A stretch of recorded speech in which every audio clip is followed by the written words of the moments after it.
somehow won 2-1 at home to a very impressive Brighton and Hove Albion side, who I would say deserved at very least a draw. Yeah. But I don't care, because in the last minute, possibly for only the second time in the match, we put together a move that worked. We got the ball out to Richarlison, timed a ball into Heung-min Son on the left perfectly, and he, because he is elite, at the exact correct time, with the exact correct weight, laid it across the box. And Brennan Johnson, one of the things he has been great at this season is making those last second runs at the back stick, puts it in, we all go wild. 2-1. I'm here with Josh King. Josh, what a game. How are you feeling about it?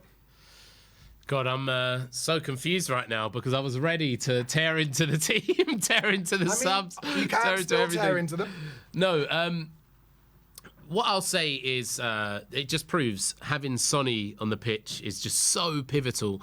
Having that world-class player, he's probably our only world-class player, I would say, to just make that difference, whether it's a pass, whatever it is. Do you know what I mean?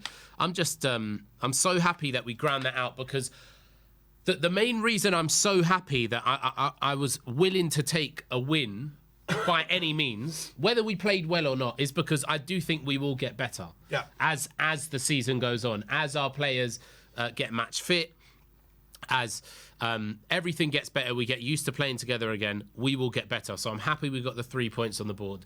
Overall, first half, not too happy with the way we played it all. I think Brighton were the better team, without threatening too much, I would say. Vicario had to make a couple of really important saves in that first half, but neither team cut each other open, I wouldn't say. Yeah, exactly. And in that first half, we forced 1 or 2 saves out of their keeper as well. So, but in the middle of the park, passing the ball, beating the press, they were far superior to us the whole game. Yeah, and do you know what? I'm not embarrassed or ashamed to say it. I think Brighton are an unbelievable football team when they've got a week to prepare for games. De Zerbi is a class coach, and there will be teams above us this season who will lose and draw against Brighton. So look, like you said, whichever way you can take your victory, you take your victory. And what I would say is, once he made the substitutions, there was a period of 10 minutes. So he brought on Son, he brought on Bissouma, and he brought on Brennan Johnson. There was a period of 10 minutes or so where, for the first time since those first 10 games, or maybe since before Bissouma got sent off against Luton, it's the first time where we were playing some lovely stuff in midfield, controlling the game, and then they just dropped off. Yeah. And Brighton came on with the press again, and that is disappointing. But just sometimes you've got to take your wins how you take them. Get the desire up. For sure, the celebration police are going to be out in force tonight. I saw some, just from the TV behind the producer, I saw that it was an absolute party at the Tottenham Hotspur Stadium right then. But you take your wins, and in the Premier League against a team as good as Brighton, you take them. And I really hope going forward into March and April, when the European games start happening, that we get to play some of those European teams on the Thursday, Sunday, because it makes a huge difference. Yeah. And we were lucky today. Honestly, we were frankly lucky. And I want to say, I thought Brighton were very impressive. If any Brighton fans stumble across this feed, very impressive. I'm pretty sure De Zerbi will be heavily talked about in the boardrooms of Liverpool, Real Madrid, other places, Barcelona maybe as well. But I want to talk about Christian Romero, because I said at half-time, I thought Romero was being a little safe on the ball. And one of the best things, one of the world-class things about Christian Romero is when he's got time and space on the ball, picking out dangerous passes in between the lines. And in the second half, he was far superior at that, and I think that changed the momentum of the game for us. Agreed. Yeah, and do you know what? Just on Christian Romero, even when he doesn't have time on the ball, he's pretty good at it. He's one of our best players in our first 11 for beating the press. He's criminally underrated by rivals, I believe. Yep. Every time I'm in a group chat with multiple different supporters, people are talking about, he's just, he's a foul merchant, he's this, he's that, he's whatever. I honestly think next to... It kind of goes with how the captaincy is. Like, I do believe Romero, Maddison and Son are our best players. Anyway, now what I want to see after this result, because sometimes you have to take the results even if the performance isn't there. Yep. Now I want to see us take the confidence from this result and start playing the kind of football we were playing in the first 10 games. Let me ask you a question. Is it that the players aren't up to match fitness and that's why the football isn't as good? Or is it that other teams have found us out and found ways to stop us from outnumbering them in midfield like we were in those early games with the inverted fullbacks? I think it's the former because, it's hard to tell because if it was the latter, like teams were finding us out, it's hard to tell because we haven't had those players on the pitch to tell. So even if they have felt like they've found us out, you wait until we've got our strongest first 11 on the pitch and see if you can still do it then. Do you know what I mean? Yeah, I think one of the huge differences was and will be that when Son is on the ball, I think defences and opposition midfields are naturally going to worry more, and therefore other players that have more space as a result. Exactly. Son's touch. It's almost like I'd forgotten how good Son's touch and intelligence is, because the difference between Werner and Son when he came on was chalk and cheese, wasn't it? Yeah. In terms of Werner, and I'm not saying Werner played particularly badly or is a bad player, but his confidence isn't there to take it out of his feet with his first touch and scan around and see who's there and pop it off at a really decent rate. And that really impressed me today. So long may that continue. Should mention, Pat Matasar scored the first goal for us. Yeah. I thought he wasn't really involved in the game too much in the first half, but in that first 20 minutes of the second half, both him and Kulusevski were vital to us getting that equaliser.